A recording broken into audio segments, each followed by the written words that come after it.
Di dunia ini cuma dua pilihan. Menjadi orang baik sekalian atau menjadi orang buruk sekalian. Kalau tengah-tengah nggak enak gitu. Menjadi orang baik sekalian jadi orang soleh, orang solehah. Gak usah setengah-setengah. Di situ nanti Bapak Ibu akan rasakan nikmatnya iman kepada Allah. Sekalian udah hijrah itu berubah jadi orang baik sekaligus. Jangan setengah-setengah. Langsung sholatnya benar, tutup auratnya benar, pendapatannya benar, persahabatannya benar, semuanya benar. Nggak ada lagi negosiasi. Mau orang bicara apapun, saya nggak peduli. Saya akan dihisab sama Allah. Sebagaimana kita dilahirkan di muka bumi ini, kita akan mati dan akan kembali kepada Allah. Allah katakan, wa ilaihin nusyur. Makanya kita akan dikembalikan. Atau menjadi orang buruk. Orang kalau jadi buruk sekalian, pemabuk sekalian, penjahat sekalian, dia nikmati itu.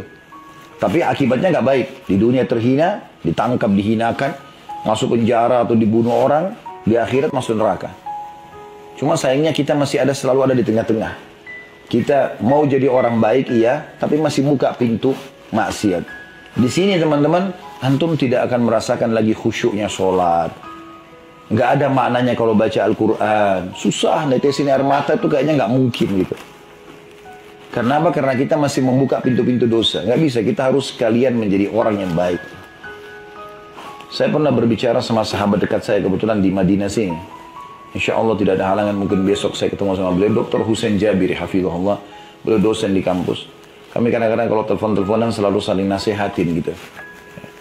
Satu waktu saya lagi bicara sama dia, terus saya bilang, apa nih yang kita bisa bicarakan berdua? Jadi sebelum bicara urusan lain, kita saling nasihatin dulu nih. Dia sempat bilang sama saya, Khalid, kali ini kau yang mulai.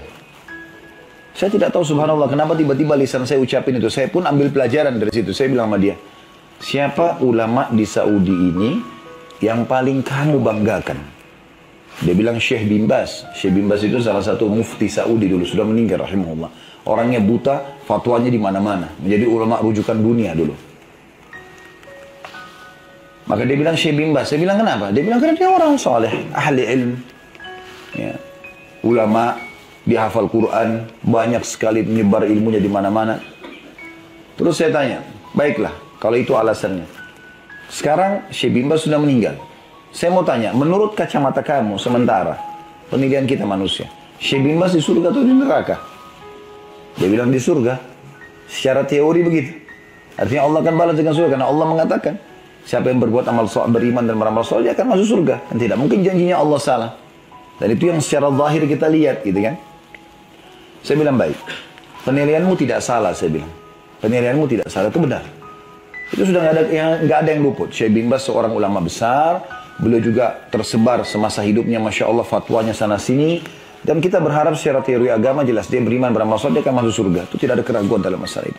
Karena salah satu bentuk kesempurnaan iman seseorang adalah dia yakin dengan janji Allah terhadap orang beriman beramal soleh akan diberikan ketentraman dunia dan akhirat, keselamatan dunia dan akhirat, dan juga orang yang berdurhaka dan berbuat maksiat akan dihukum dunia, dihukum di akhirat. Itu tidak boleh ragu sama sekali. Bahkan kalau kita melihat ada orang yang berbuat kemaksiatan lalu berlimpah nikmat pada dia, itu sabda Nabi SAW berlaku. Kalau kau lihat nikmat Allah melimpah pada seorang hamba, maka pastikan itu adalah tadarruj. Padahal dia bermaksiat ya. Kalau kau lihat nikmat Allah melimpah pada seorang hamba dan dia bermaksiat, maka pastikan itu adalah tahapan siksaan dari Allah. Maka saya bilang pada ditutupan nasihat kami pada saya saling menasihatkan, saya bilang, kalau begitu jadikan dirimu seperti Syekh bin Baz mumpung kau masih hidup. Mumpung kau masih hidup sekarang, kejar prestasi supaya nanti kalau kau meninggal, selama kau hidup kau sama dengan dia, bisa fatwa sana sini dengan cara menuntut ilmu. Kalau kau meninggal juga orang akan nilai kau masuk surga. Teman-teman bahkan di ruangan ini sekarang bisa tahu dirinya di surga atau di neraka. Bapak Ibu sudah tahu sendiri.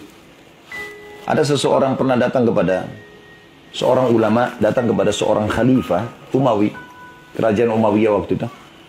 Begitu dia masuk, langsung khalifah bertanya, saya kira-kira ini di surga atau di neraka kalau saya mati nanti. Kata dia apa? Hai Amir Mu'minin, pertemukan diri Anda dengan firman Allah Subhanahu wa Ta'ala. Kata khalifahnya, yang mana? Ayat yang mana? Dia bacakan, Innal abrara lafi na'im. Semua orang-orang yang patuh kepada Allah, abrar, pasti masuk surga. Lafi na'im. Wa innal fujjara lafi jahim. Dan orang-orang yang fujar, bermaksiat, pasti masuk neraka. Itu firman Allah. Anda lebih tahu dari Anda.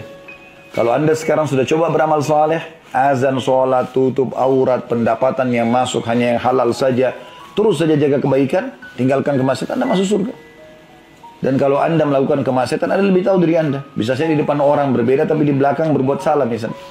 Dan tidak taubat, maka masuk neraka. Itu teori sederhananya.